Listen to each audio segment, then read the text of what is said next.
Ese waba warigeze kubona umukinnyi wa filime ugaragara nk'umumarayika ariko agakina nka Rukamba? Umukobwa waje muri sinema ya India atazwi, none ubu ari mu bakinnyi b'ibyamamare bakunzwe n'urubyiruko hose ku isi.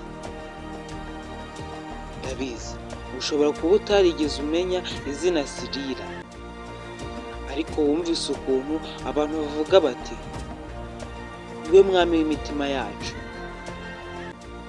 Ndakubwiye ukurikije iyi nkuru ntuzabasha kuyireka kugeza irangiye. Karibu kuri Rukezo, aho tuvumbura ubuzima butangaje bw'ibyamamare bikomeje guhindura isi. Uyu munsi tugiye kurebera hamwe ubuzima n'amateka by'umukinnyi wa filime ukunzwe cyane mu gihugu cy'Ubuhinde, Sirira. Sirira yavutse ku ya 14 Kamena umwaka wa 2001.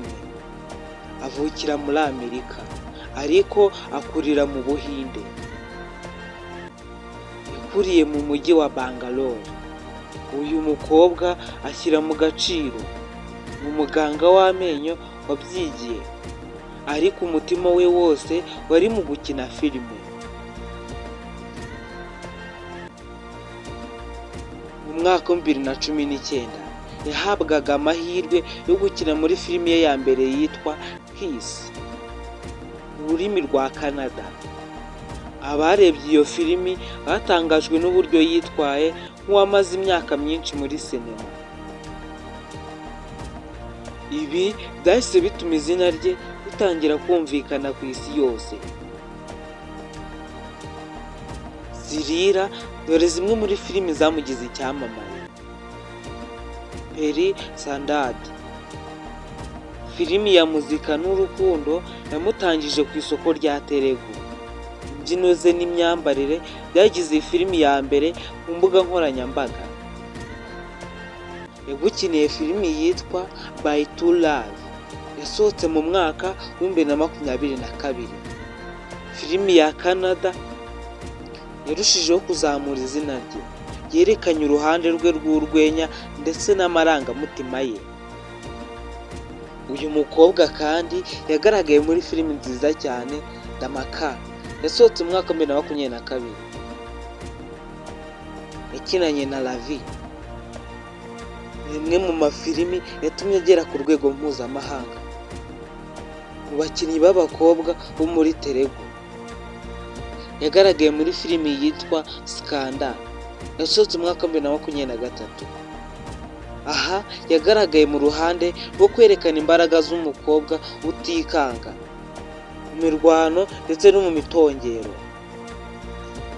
Yagaragaye kandi muri filimi yitwa Extraordinary Man, yasohotse mu mwaka wa 2023. Akina nk'umukinnyi Nitin, yerekanye ubushobozi bwo guhinduka mu marangamutima mu gihe gito. Indi filimi yakinnye ikavugisha abantu yitwa Bhagavant Kesari, yakinanye na Balakrishna. Akaba yarigaragaje nk'umukobwa w'inyangamugayo ufite intego. Izi ni zimwe muri filimi zamufashe kwigaragaza ku ruhando mpuzamahanga. Uretse ubwiza n'ubuhanga mu gukina amafilimi, Sirira afite umutima ukunda. Akunda gufasha abandi kandi ntiyishyira hejuru. Yagiye avuga ko kumwenyura ari imbaraga, kandi ko buri mukino akinamo awufata nk'aho ari wo wa nyuma agiye gukinamo. Sirira afite imishinga mishya igiye kuza muri umwaka wa 2025. Azagara muri filime nka Anistid Bhagat Singh, aho yayikinanye na Pawan Kalyan. Iyi iri muri filime ziri gutegerezwa cyane. Azagaragara kandi muri Gantur Kalam. Iyi ni filime afitanye na Mahesh Babu. afite n'izindi filimi nyinshi zitaratangazwa ku mugaragaro ariko zatangajwe n'inzu zikomeye za sinema.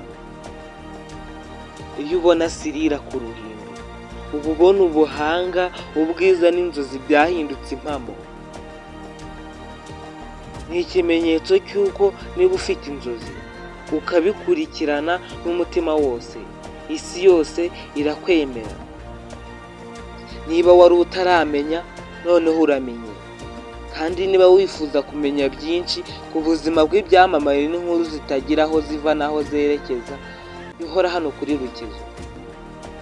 Wakoze kunkurikira. Niba iki kiganiro kigushimishije kanda subscribe, ukande like ndetse ukore na share kugira ngo wigeze ku nshuti zawe.